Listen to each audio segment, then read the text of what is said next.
तो बच्चों आज का हमारा टॉपिक है एवरेज वेलोसिटी है।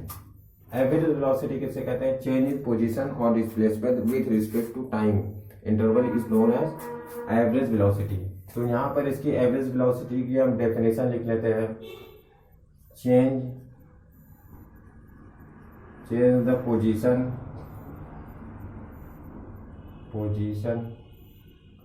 और displacement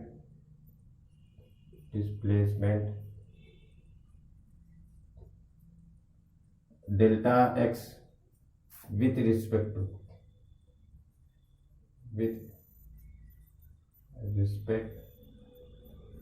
to time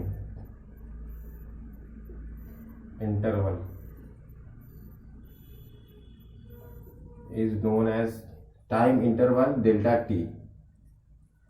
t is known as average velocity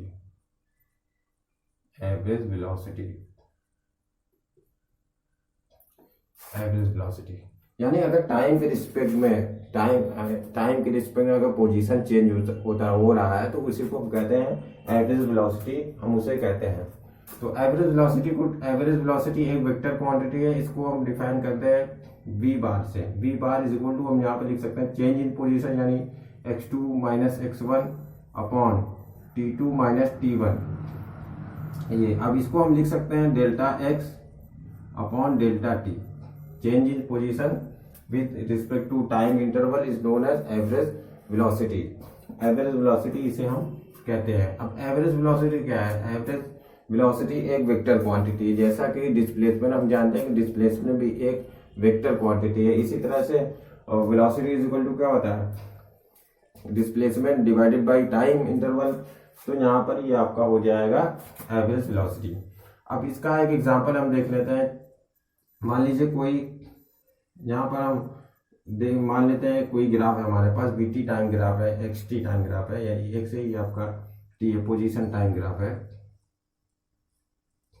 अब यहाँ मान लीजिए कोई बॉडी कार ट्रेवल कर रही है, तो मान लीजिए कोई कार ट्रेवल कर रही है और यहाँ पर मान लीजिए हमें इस पॉइंट पर पॉइंट पी, ये मान लीजिए पॉइंट आपका पी है,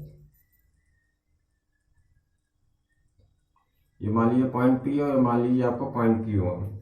अब ये मान लीजिए आपका है 10 और ये 20 है और ये आपका 5 है, ये 10 है। तो अब हमें पॉइंट क्यू और पी के बीच में एवरेज वेलोसिटी हमें यहाँ पर फाइंड करना है। तो देखिए हम कैसे फाइंड करते हैं।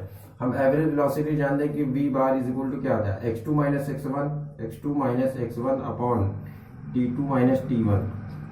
तो यहाँ पर हम जानते हैं x2 हमारे पास क्या है? फाइनल जो डिस्प्लेसमेंट है वो 20 है आपका, माइनस इनिशियल डिस्प्लेसमेंट आपका 10 है।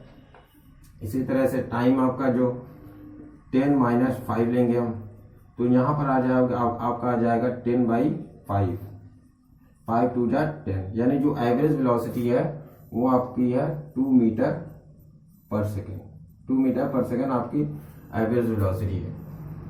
इसी तरह से मान लीजिए अब यहाँ पर हम जानते हैं कि अब यहाँ पर हम जानेंगे कि पॉजिटिव, नेगेटिव और जीरो एवरेज वेलोसिटी यहाँ आप देखेंगे। जैसे मान लीजिए हमारे पास एक ग्राफ है, मान लीजिए ये ग्राफ हमारे पास, अब इसमें हमें दिखाना है ये ग्राफ है और ये ग्राफ है और ये ग्राफ है, ये पोजीशन टाइम ग्राफ है। अब इसमें हमें शो करना है कि कौन पॉजिटिव है, कौन नेगेटिव है, कौन यूनिफॉर्म एक्सीलरेशन यहाँ पर हमें शो कर रहा है। तो मान लीजिए पहला ग्राफ ये एक्सटी टाइम ग्राफ हमें दिया है, ये एक्सटी टाइम ग्राफ है, टी हो गया, ये आपका एक्स हो गया। इसी तरह से सिमिलरली ये भी एक्स है और ये आपका टी है यहाँ पर। तो यहाँ पे देखिए फिगर 1 है, इसको मान लीजिए 2 है, इसको मान लीजिए आपका 3 है। एनसीईआरटी में बुक में ये दिया हुआ है। अब मान लीजिए ये आपका मान लीजिए 20 है और इनिशियल जो डिस्प्लेसमेंट वो आपका 0 है इनिशियल, और ये मान लीजिए टाइम आपका 5 है। सिमिलरली यहाँ पर भी मान लेंगे जैसे 20 है और इसको हम मान लेंगे कि ये 10 है और ये आपका है 10 है और ये तो 0 है। इसको भी हम मान लेंगे, जैसे मान लेंगे ये आपका 20 डिस्प्लेसमेंट 20 है और टाइम को हम मान लेंगे 10 है। तो अब हमें इस ग्राफ से पता करना है कि एवरेज वेलोसिटी इन लोगों का इन फिगर का एवरेज वेलोसिटी क्या है। तो हम जानते हैं कि v bar is equal to होता है x2 minus x1 upon t2 minus t1।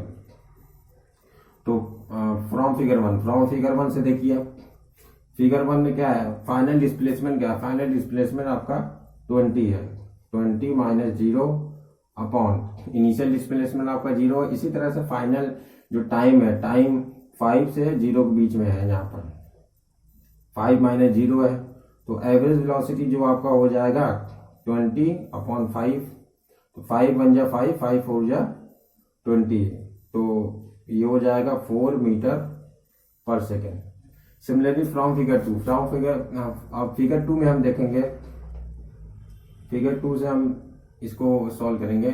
तो जानते हैं कि हम x2 minus x1 average velocity है, t2 माइनस t1 यहाँ पर, तो v bar is equal to हम यहाँ पर लिख सकते हैं। अब देखिए फाइनल डिस्प्लेसमेंट आपका क्या है, फाइनल डिस्प्लेसमेंट ये है आपका, क्योंकि ये देखिए नेगेटिव हो रहा है, ये आपका क्या है, पॉजिटिव है। इसको हम कह सकते हैं कि पॉजिटिव वेलोसिटी, इसको हम लिख सकते हैं पॉजिटिव वेलोसिटी, ये आपका पॉजिटिव वेलोसिटी है। अब 10 माइनस 20 डिवाइडेड बाई टाइम आपका क्या था, टाइम आपका था 10 से 0, टाइम तो बदलेगा, टाइम तो वही रहेगा t माइनस 0। तो यहाँ पर हम लेंगे, अब देखिए माइनस 20 में से 10 को अगर हम कम कर देंगे, घटा देंगे, तो ये आपका बचेगा माइनस 10 बाई 10। तो 10 से 10 कट गया, यानी -1 मीटर पर सेकेंड, -1 मीटर पर सेकेंड, यानी जो v आपका एवरेज वेलोसिटी आया है वो आपका क्या है, नेगेटिव आया है। एवरेज वेलोसिटी आपका नेगेटिव यहाँ पर आया हुआ है, एवरेज वेलोसिटी। तो इसी तरह से हम फ्रॉम फिगर 3, अब फिगर 3 को भी हम यहाँ पर एनालाइज कर लेते हैं, देख लेते हैं, इसको भी सॉल्व कर लेते हैं हम यहाँ पर। तो अब देखिए फार्मूला फिर से हम लिख लेते हैं x2 माइनस x1 और ये t2 minus t1, t2 minus t2, v bar is equal to हम यहाँ लिखेंगे। अब देखिए यहाँ पर आपका क्या है, फाइनल डिस्प्लेसमेंट, फाइनल डिस्प्लेसमेंट अगर हम यहाँ पर देखेंगे तो वो भी 20 मीटर है, जबकि इनिशियल डिस्प्लेसमेंट भी आपका यहाँ पर 20 मीटर ही है। क्योंकि देखिए यहाँ पर सिर्फ टाइम बढ़ा हुआ है, टाइम एक्सपेंड हुआ है, जो डिस्प्लेसमेंट आपका सेम है, डिस्प्लेसमेंट वही है, डिस्प्लेसमेंट नहीं बदला हुआ है। तो यहाँ पर हम लिख लेते हैं 20 माइनस 20 अपॉन 10 माइनस 0, जो आपका t2 क्या है, t2 आपका 10 है, जबकि t1 क्या आपका 0 है यहाँ पर। तो v bar is equal to हम यहाँ पर लिख सकते हैं, देखिए 20 में से 20 गया, 0 बचा और 0, यानी ये v bar is equal to 0 है आपका। एवरेज वेलोसिटी आपका 0 है। अब एवरेज वेलोसिटी आपका 0 है, तो इसका ये मतलब है कि ऑब्जेक्ट क्या हुआ, ऑब्जेक्ट और या फिर बॉडी जो भी है वो रेस्ट में है। तो यहाँ पर हम लिख लेंगे object in rest, object rest में है, ऑब्जेक्ट रेस्ट में है। तो इसे अब हम यहाँ पर डिफाइन कर लेते हैं कि एवरेज स्पीड किसे कहते हैं। देखिए एवरेज स्पीड क्या होता है कि total distance travel by the body divided by total time taken by the body, यानी टोटल डिस्टेंस ट्रेवल अगर किया जाए बॉडी के द्वारा और जितना उसमें टाइम लगा है, उसी को हम कहते हैं कि उसी को हम जानते हैं एवरेज स्पीड यहाँ पर। तो एवरेज स्पीड को हम डिफाइन कर सकते हैं टोटल पाथ लेंथ, यहाँ पर टोटल लिख लेते हैं path length, total path length covered by the body divided bye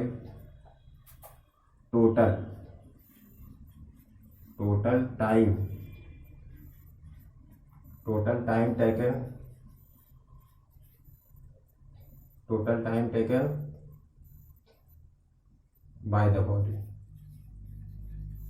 bye the body. तो यहां पर हम इसी को कहते हैं कि average is called average speed, average is called, यहां लिख से is called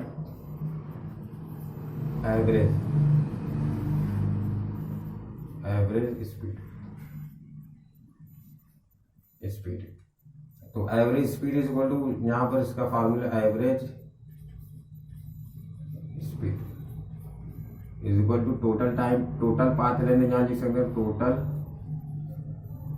path length divided by total time taken, total time taken.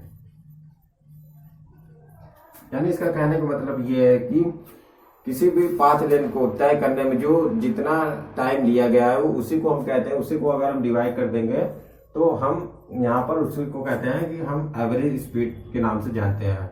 अब मान लीजिए, जैसे मान लीजिए कोई बॉडी है, यहाँ पर एक एग्जांपल से हम यहाँ पर इसको समझने की कोशिश करते हैं कि जैसे मान लीजिए यहाँ पर ये पाथ लेंथ हो गया आपका, अब ये मान लीजिए आपका 50 मीटर है और ये मान लीजिए आपका 100 मीटर है। अब मान लीजिए कोई बॉडी ए और ये P हो गया और ये मान लीजिए Q हो गया।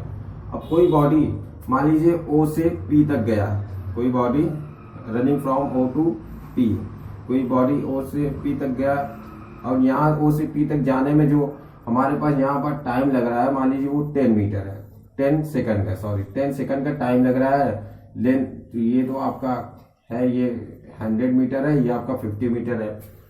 तो अब यहाँ पर देखिए टोटल, और फिर मान लीजिए कोई फिर रिटर्न हो गया from P to Q, P से Q पर फिर कोई बॉडी है, वो जो बॉडी है वो यहाँ पर रिटर्न हो गया। अब यहाँ आने में वो आपका लिया मान लीजिए 5 सेकंड लिया, 5 सेकंड का टाइम ले रहा है आने में। तो अब यहाँ पर हमें एवरेज वेलोसिटी निकालना है। तो एवरेज वेलोसिटी का हम जानते हैं formula total path length divided by total time taken by the body, यानी बॉडी के द्वारा कितना टाइम लिया गया है। तो एवरेज वेलोसिटी, एवरेज स्पीड लिखते हैं हम यहाँ पर, average speed, average speed is equal to total path length. Total path length क्या है देखिए, फ्रॉम O से P तक कितना है, 100 मीटर है। 100 मीटर यहाँ पे लिख लेते हैं, मीटर को नहीं लिखते, 100 मीटर सिर्फ 100 लिखते हैं। प्लस अब देखिए फ्रॉम P से Q तक आया 50 मीटर के डिस्टेंस है, और डिवाइडेड बाई, अब देखिए O से P तक गया था, यहाँ पर आपका 10 सेकंड लिया था, प्लस अब P से Q आया आपका 5 सेकंड लिया। तो यहाँ पर जो एवरेज स्पीड हम यहाँ पर निकाल लेते हैं, तो ये हो जाएगा 150 डिवाइडेड बाई 15 हो जाएगा आपका, यहाँ पर डिवाइडेड बाई 15 हो जाएगा।